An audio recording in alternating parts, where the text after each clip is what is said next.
Hi everyone, Eileen here from the Clarity DT.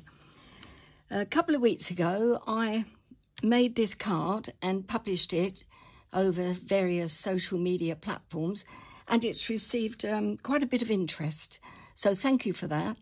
I've had some lovely emails, messages and comments asking how I created it, so I thought I'd make this little video and show you.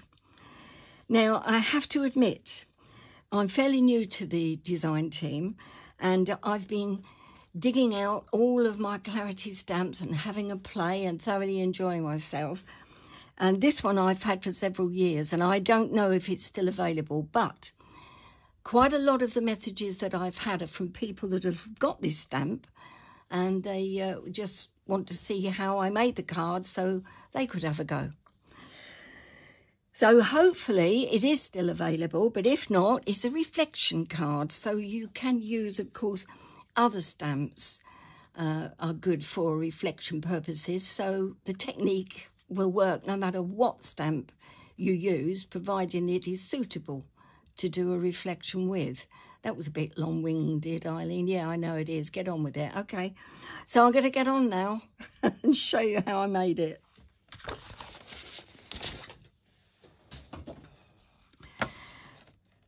Right, I'll tell you what I've used, all the materials I've used as I go along.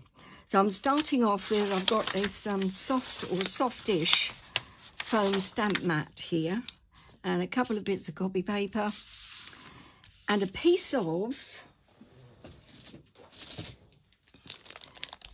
Clarity Stamp stencil card. It's for stamp stencils and gel press. It is super smooth, really great quality, and very good indeed for this process. So I've taken a sheet of it, I've folded it, creased it, and I've cut it to 18 centimetres in length by 13 centimetres in width. And that will give me, and then I've folded it over, so it's just a one layer card. And I'll be stamping straight onto that. There is no topper. Starting off with my stamp, which I believe is called Daydreamer. Please forgive me if it's wrong, but that's how I'm going to refer to it at the moment. I've got it on a block, and I'm using VersaFine Clair Nocturne, very fluid pigment ink, and I re-inked this pad last night. Let the ink soak in lovely, and it should be just about right. Gentle tapping.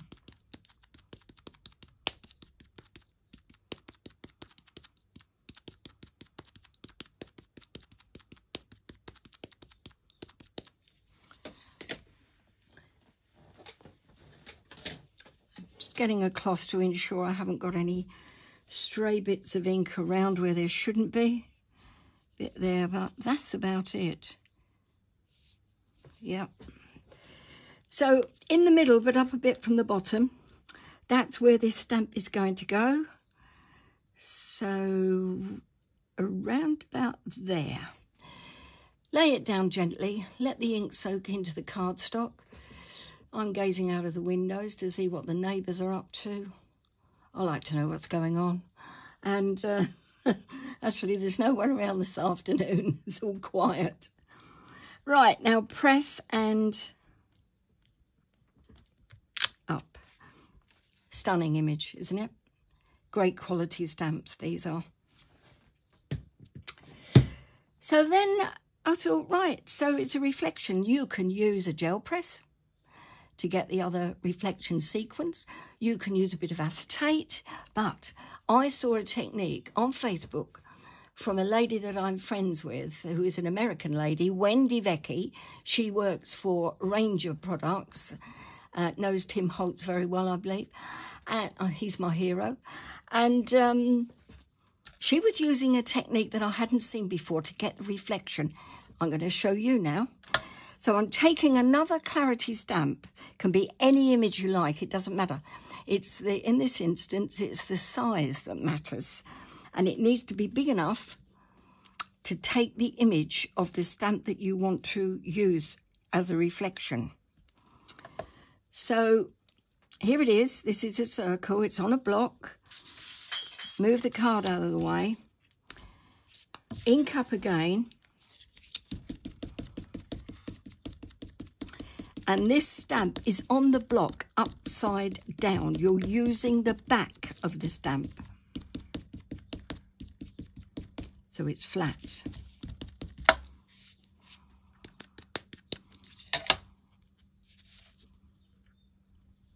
And make sure you pop it on the right way, like so. And try not to squidge it and move it as I did there. I'm hoping it will still come out well. Although as it's a reflection, it won't be crisp, it won't be pristine, because it's a reflection, so it'll all be sort of wavy anyway. So up. Bring your card in, turn it upside down, take the stamp, pop it down, and if you do it this way, with the main image to the bottom, you can line it up really well. Down, press quite heavily. There it is. Yeah, beautiful image, isn't it? Yeah, all right, it isn't as crispy clear, but there again, it's supposed to be a reflection, so we're going to put some water in now. Now, how do we put the water in? Well, I'll tell you my way. I put the water in with a brayer. I'm going to use, though, not pigment ink, because that will ruin your brayer. I'm using Black Soot Distress, and I'm putting, you'll see it here, I've got a circle right the way around my brayer, just a thin line right around the edge. So inked up. My fingers with this card, and then starting, just wanted to, yes, and giving me a line there, starting at this edge. This might take a bit of practice, and then you just go, and be brave, go fast, don't go too slow, and you can twist and turn it a bit as if it's cracked ice rather than water. And as I go towards the bottom of the card, the bottom of the reflection, the lines that I'm doing are smaller. They are smaller and they're coming out a bit more. And then I'm going back up and the lines here are longer, coming towards me, until you get water. Well, that's my idea of water. So nearly finished, except for one little bit here. So I've got a black Polychromos pencil, and I'm just going to put a darker line in here at the edge. I mean, you're not getting a really clear image. Sometimes the images are clearer than others, but you can tell that the reflection, of course, I mean, the tree is lovely in this one. Not so good in my original, but I was still happy with it. But I could see the lady's leg here and the birds or hens or whatever they are. And they are here, but they are what they should be, a reflection, so you're not going to see them absolutely crispy clear. But I still love it. And then I'm going to dry it off. That's a great technique, isn't it? Well, I think it is. So much easier than, you know, even a gel press or a piece of acetate. Because you can stick the stamp exactly where you want it to be.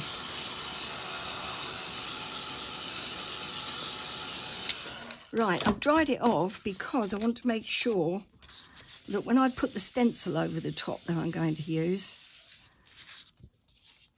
the ink is not going to smudge. So, last but not least, apart from one bit of stamping again, speckled egg. And I'll do the stamping first. I'll show you that. I have a stamp here, and this is from a set, from a Tina Cox set, which I'll give you the name of it because it's quite recent. Right, this is from one of the sets here, and it's called Thank You, this set. It's called Thank You, and it's from the Tina Cox Flower collection. So this one is thank you. And at the bottom, if you can see it okay, I've got some stamps and they're called Happiness, Love and Peace. It's all one word. Not when I get it, it isn't. I didn't want the happiness, but I did, but I wanted to use it separately. So I've got the scissors out. I'm not proud. Whatever stamp company I work for, I cut their stamps up. Sorry, Barbara. And that's going to go in here. So now I need another block. Let me find one.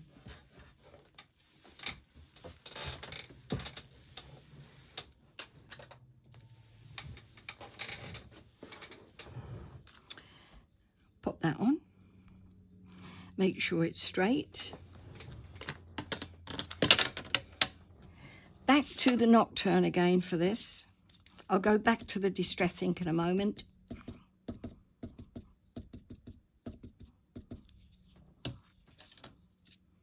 Looks good. And I'm going to pop that in here. Don't rock the stamp. Let it sink in. And there we go.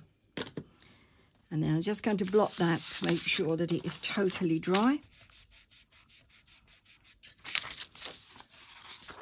Yep.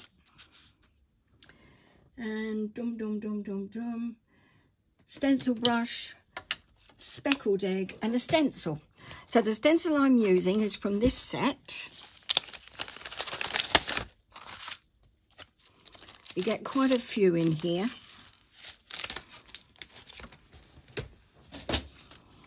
So it's, let me put it up the right way.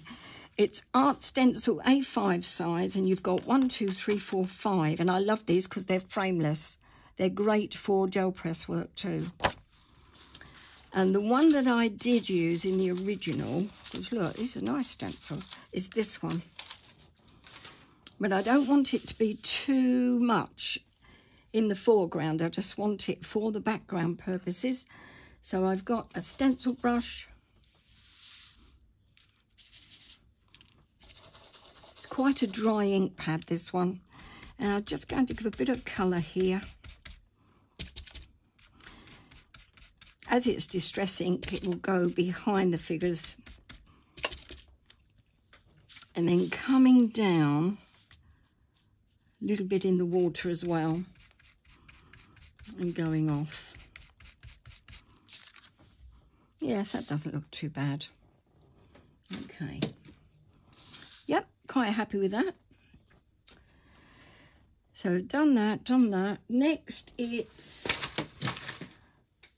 a bit of white pen. You can't actually see this too well. I'm just going to put a few lines around the stencil image. Why? Well, it just adds a bit of interest and gives me something to do. I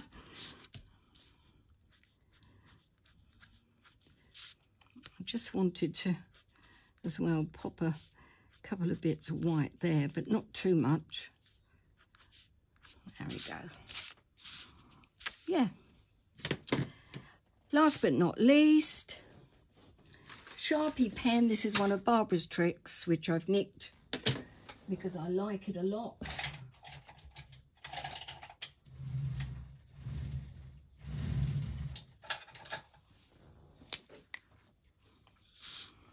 Clean fingers, oh yes, get paranoid. And oops, that won't be any good. Take this out.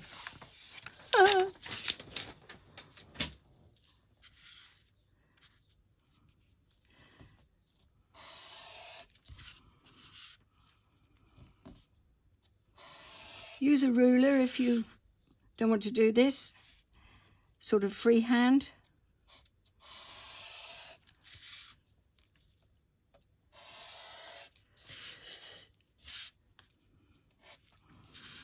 Okay, those of you that were squeamish and you closed your eyes because you thought I may go across the card, which I have done, you can open your eyes now. It's all done. Right, clear up all of the debris.